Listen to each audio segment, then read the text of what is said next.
బల ప్రదర్శన ద్వారా విజయనగర కీర్తిని అంతర్జాతీయ స్థాయిలో నిలిపిన మహోన్నత వ్యక్తి కలియుగ భీమ కోడి రామమూర్తి నాయుడు అని డిప్యూటీ స్పీకర్ కోలగట్ల వీరభద్రస్వామి కొనియాడారు. కోడి రామమూర్తి ఆరాధన ఉత్సవాలలో భాగంగా కోడి రామమూర్తి వ్యాయామశాల జంక్షన్లో ఆయన నిలువెత్తు విగ్రహాన్ని ఆవిష్కరించారు.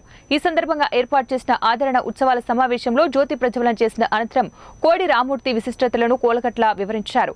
ప్రపంచంలోని అత్యంత బలశాలిగా కలియుగ భీముడిగా పేరుగాంచిన కోడి రామమూర్తి నాయుడు వ్యాయామ ప్రక్రియలను భావితరానికి ఆదర్శంగా నిలవడన్నారు. ఆయన విగ్రహాన్ని ప్రారంభించడం ఆనందంగా ఉందన్నారు. విజయనగరంలో కోడి రామమూర్తి వ్యాయామశాల అతి ప్రాచీనమైనదన్నారు. ఆధునిక పరికరాలతో ఎన్నో ప్రైవేటు వ్యాయామశాలలు నెలకొల్పినప్పటికీ కోడి రామమూర్తి వ్యాయామశాలకు ప్రత్యేకంగా గుర్తింపు వచ్చిందన్నారు. ఇక్కడ తర్ఫీదు పొందిన ఎంతో మంది జాతీయ అంతర్జాతీయ స్థాయిలో బహుమతులను గెలుచుకున్న ఘనత ఉందన్నారు. 3 టన్నుల రోలర్ను ఛాతిపై ఎత్తుకున్న బలశాలిగా పెద్ది లక్ష్మీనారాయణ మూర్తి పేరుగాంచారన్నారు. ఆనాడు అప్పుసాని అప్పర్ణదుర ఈ వ్యాయామశాలను అభివృద్ధి చేశారని, తర్వాత కాలంలో మరమ్మతులకు గురైన పరిస్థితిలో ఈ మధ్య 16 లక్షల రూపాయలతో వ్యాయామశాలలో మరమ్మతులు చేయించామన్నారు. 28 లక్షల రూపాయలతో ఇండోర్ స్టేడియంను అభివృద్ధి చేశారు. తర్వాత ప్రకాశం పార్కు శిథిలావస్థకు చేరుకోవడంతో ₹1 కోటి నిధులు వెచ్చించి రాష్ట్రంలోనే తొలి మహిళా పార్కుగా తీర్చిదిద్దారు. నెహ్రూ పార్కును చిల్డ్రన్స్ పార్క్ గా తీర్చిదిద్దుతామన్నారు. నగరంలోని ప్రధాన జంక్షన్లో వివిధ విగ్రహాలు ఏర్పాటు చేస్తున్న నేపథ్యంలో వ్యాయామశాల ప్రాంతంలో కోడి రామమూర్తి విగ్రహాన్ని కూడా ఏర్పాటు చేయడం జరిగిందన్నారు. వ్యాయామ ప్రక్రియ ద్వారా శారీరక మానసిక ఉల్లాసంతో పాటు ఉద్యోగ ఉపాధి అవకాశాలలో కూడా రిజర్వేషన్లు పొందే అవకాశం ఉందన్నారు.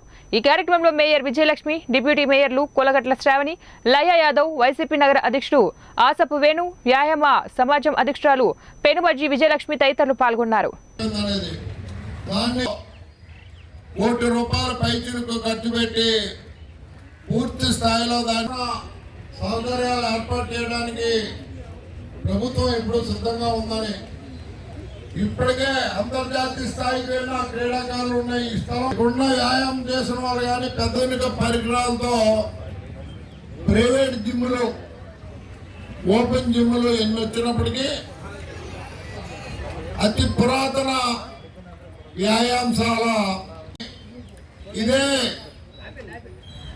ప్రదేశంలో ఛాతీ మీద ఎక్కించుకొని రికార్డును నెలకొల్పిన వ్యక్తి. 2 కార్లు ఆపోజిట్ డైరెక్షన్ లో నడుస్తుంటే 2 కార్లకి చేతులకి తాళ్లు కట్టుకొని కారుని కదపకుండా చేసిన ప్రక్రియ కూడా మా కళ్ళతో చూసాం. ఏనుగుని ఛాతీ మీద ఎక్కించుకున్న కార్యక్రమం కూడా మా కళ్ళతో చూసాం. స్వర్గీయ అప్పసాని అప్పన్నదొర గారు ఈ పార్క్ అభివృద్ధి కోసం, ఈ వ్యాయామశాల అభివృద్ధి కోసం ఎంతో కృషి చేసిన పరిస్థితులు మేము చూసాం. వారు సూచించిన మార్గం